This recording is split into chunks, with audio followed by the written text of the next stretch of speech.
Salut à toi, j'espère que tu vas bien et je te souhaite la bienvenue dans ce tutoriel gratuit de Motion Life Teach. Alors si tu ne connais pas, Motion Life Teach, c'est une plateforme qui te permet d'apprendre gratuitement les effets spéciaux et le cinéma d'animation numérique.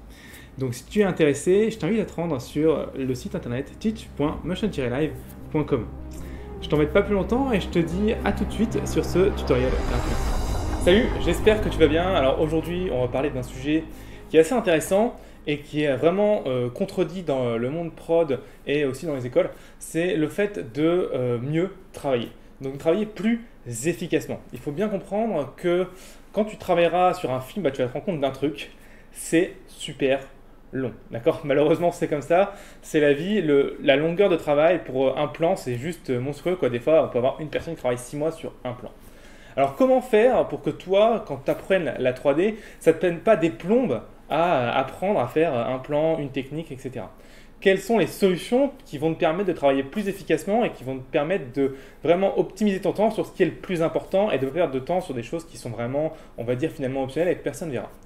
Il y a une seule règle pour ça qui est primordiale et que tout le monde utilise, que ce soit dans la 3D mais même dans d'autres domaines, d'ailleurs c'est beaucoup plus utilisé dans d'autres domaines, c'est la règle que j'appelle du 20-80. Alors cette règle ne vient pas de moi, mais c'est une règle qui dit que 80%, pardon, mais c'est une règle qui dit que 80% des conséquences viennent de 20% des causes.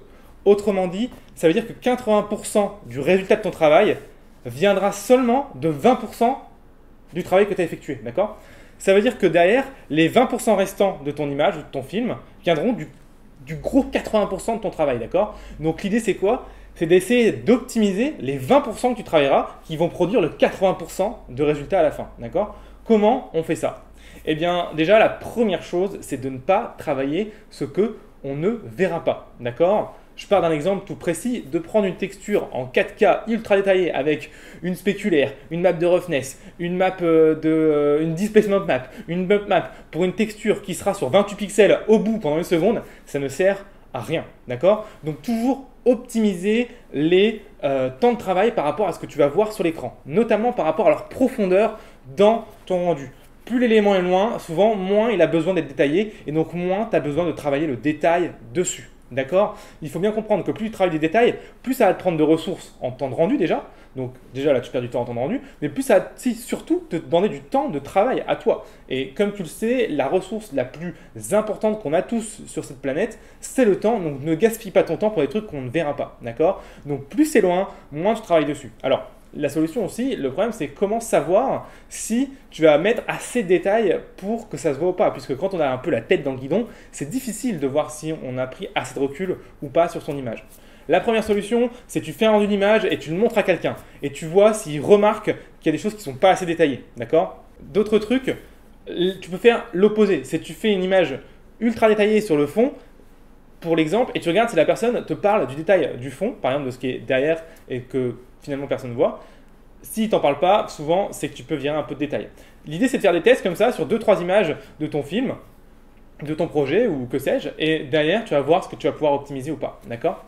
Donc de la même manière qu'il faut il faut peu travailler sur ce qui ne se voit pas, il faut beaucoup travailler par contre sur ce qui se voit, d'accord ? 20% du travail produit 80% des résultats, les 80% des résultats, c'est ce qui se voit, d'accord ? Donc l'idée, c'est pas de travailler moins, l'idée, c'est pas non plus de travailler plus, d'accord ? Et non plus de travailler plus longtemps, c'est de travailler au bon endroit, d'accord ? C'est là qu'on parle vraiment d'optimisation. Donc, travaille vraiment sur ce qui se voit et ne travaille pas sur ce qui ne se voit pas. D'autres solutions aussi, ce qui arrive souvent, c'est quand tu travailles, tu vas te rendre compte que derrière, tu vas mettre un flou de focal, par exemple, et donc tout ce qui sera au fond sera flouté. Donc tu te seras galéré à faire des trucs, et au final, c'est flouté, on voit rien. Pareil, fais bien attention à ça. Et donc, ça m'amène à la deuxième solution pour encore plus optimiser ton travail. Fais le plus vite possible des rendus, d'accord ? Donc l'idée, c'est que quand tu vas travailler, tu vas arriver sur les steps, on va dire classiques, modeling, rigging, animation, texturing, rendu, etc. Il faut le plus vite possible que tu places ta caméra. C'est très important. Parce que quand tu vas placer ta caméra, tu vas voir ce qu'on verra et ce qu'on ne verra pas.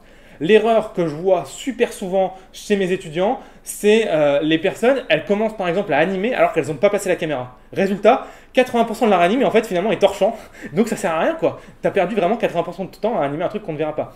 Commence vraiment à placer tes caméras. C'est le plus important.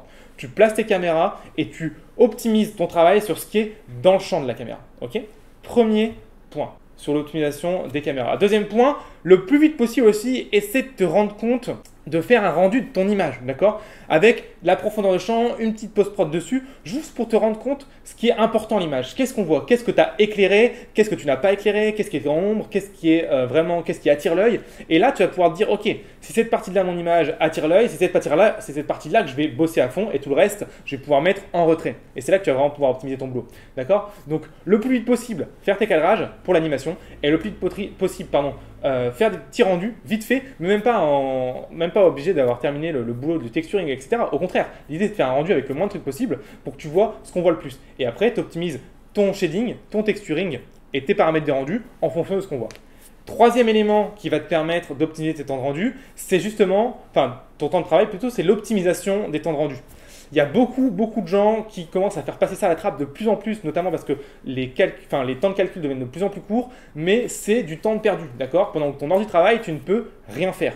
Donc, optimise tes temps de rendu. C'est pas très compliqué, je vais te partager maintenant tout de suite 2-3 tips qui vont te faire gagner des fois un quart, voire la moitié de ton temps de rendu, ça vaut le coup.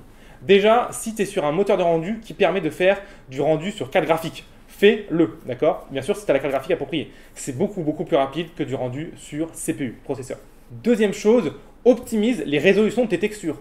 On a tendance à mettre des textures souvent trop grandes par rapport à notre caméra, d'accord? Souvent, si tu as un seul plan, par exemple, dans ton film, ou 2-3 plans, et que tu te rends compte que tu as une texture en 4K qui finalement apparaît pas sur plus de 250 pixels dans ton image, tu prends ta texture, tu la passes dans un logiciel de traitement d'image et tu la rescales, d'accord? Ça sert à rien de se taper ça. À chaque fois que ton moteur de rendu va faire un rendu, il va recharger la texture dans la RAM, ça te prend de la place et c'est long. Okay, donc optimise tes textures. Alors après, tout ce que je te dis là, c'est l'optimisation optimale. L'idée, c'est pas que tu optimises tout à fond, sinon tu vas perdre du temps dans l'optimisation plutôt que le temps de rendu. L'idée, c'est de trouver le juste milieu entre optimisation, donc temps que tu prends à optimiser ta scène, et le temps de rendu. Parce que si tu prends plus de temps à optimiser que le temps de rendu que tu as gagné, ça sert à rien. Ok, on est d'accord. Donc, les tailles des textures. Troisième chose que j'aime beaucoup optimiser, il y en a beaucoup qui n'aiment pas trop, mais bon, moi j'aime beaucoup le faire, c'est l'indirect. L'éclairage indirect, c'est une des passes qui est la plus longue à sampler, d'accord? Peu importe ton moteur de rendu, c'est très long à rendre. Si tu peux t'en passer, fais-le, d'accord? Petite technique aussi, cadeau pour garder ton éclairage indirect mais gagner beaucoup de temps, tu rends ton éclairage indirect à part et tu le rends 3 fois moins grand. Et après, dans After, dans Nuke, tu rescales, personne ne voit rien. Donc ça peut être une solution.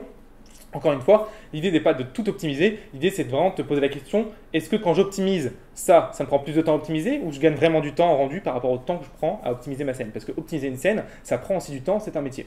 Donc vraiment pose-toi ces questions, l'idée c'est d'optimiser les choses les plus importantes. Encore une fois, c'est d'optimiser 80% des choses, optimiser 20% des choses qui vont produire 80% du temps de rendu en moins, d'accord? Et globalement là, les 3 choses que je te dis, c'est quand même des choses qui produisent vraiment beaucoup de temps de rendu en moins. Après, il y a 2-3 petits trucs en plus, par exemple les HDRI, les ombres de tes éclairages.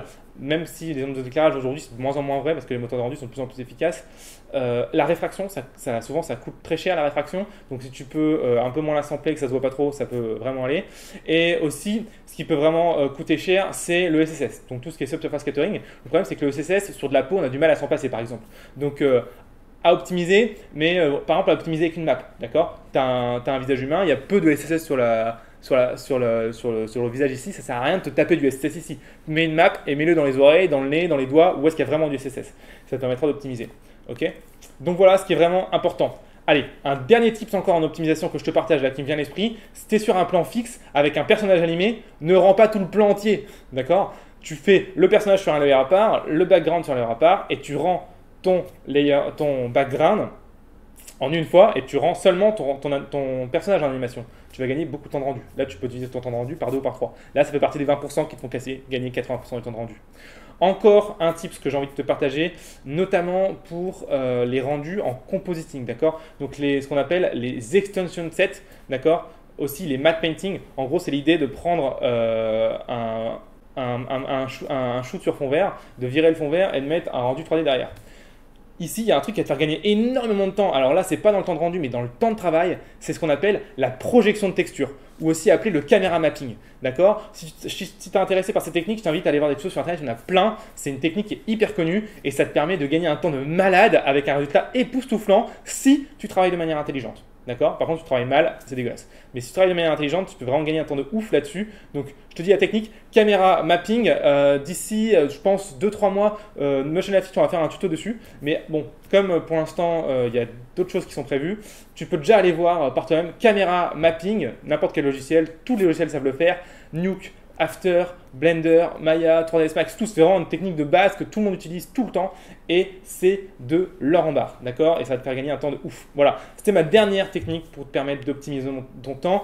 Donc je te rappelle une chose très importante, la loi que je t'ai expliquée, c'est le 20-80, c'est 20% de ton travail qui va produire 80% de tes résultats. Essaie de te poser toujours cette question quand tu travailles, quels sont les 20% des choses que je peux faire qui vont produire 80% de mon résultat final. D'accord? Tu verras que tu vas vraiment changer de mentalité en travaillant et tu vas beaucoup moins t'accorder sur des détails que finalement personne ne verra. Et là, tu vas gagner du temps, là, tu vas vraiment faire exploser ton niveau et en plus, tu vas moins travailler. Que demander de mieux? Voilà. Merci d'avoir regardé cette vidéo jusqu'à la fin et puis je te laisse avec la conclusion. Salut! Bravo, félicitations d'être arrivé à la fin de ce cours gratuit. Alors si tu veux aller plus loin et en apprendre plus sur les métiers du cinéma d'animation et les effets spéciaux numériques, je t'invite à te rendre sur le site teach.motion-live.com. Sur ce site, tu le verras, tu vas pouvoir t'abonner. Mais alors, à quoi ça sert de s'abonner? Si tu t'abonnes, tu vas avoir deux avantages qui sont monstrueux. Le premier avantage, c'est que tu vas recevoir par mail une notification qui va te dire à chaque fois qu'il y a un nouveau cours gratuit qui sort. Comme tu l'as vu, chaque cours gratuit se suit. Donc si tu en manques un, tu perds beaucoup d'informations et tu peux même avoir du mal à continuer à suivre les cours. Cet email qui va te notifier et te donner le lien de chaque nouvelle vidéo qui sort va te permettre de vraiment garder le fil et de continuer ton apprentissage semaine par semaine, jour par jour. Donc ça, c'est vraiment top. Deuxième point hyper important, c'est que tu vas avoir le droit maintenant, si tu es abonné, de pouvoir télécharger tous les fichiers sources des cours gratuits. Je m'explique. Imaginons que tu fais un cours gratuit sur YouTube ou sur notre site teach.motion-live.com et tu te rends compte qu'il y a un problème dans ta scène. Tu n'arrives pas à faire la même chose que nous sur ton cours. Eh bien, tu n'as qu'à télécharger le fichier du cours et comparer avec ta scène pour voir ton erreur. C'est quand même génial et c'est totalement gratuit, donc ce serait vraiment bête de ne pas profiter de ce super avantage pour que tu puisses apprendre beaucoup plus vite. Donc rends-toi maintenant sur teach.motion-live.com et abonne-toi pour avoir ces deux super avantages. En attendant, je te dis à très bientôt dans un nouveau cours gratuit de Motion Live Teach. Merci encore d'être arrivé jusqu'au bout, encore bravo et à bientôt, merci. Salut!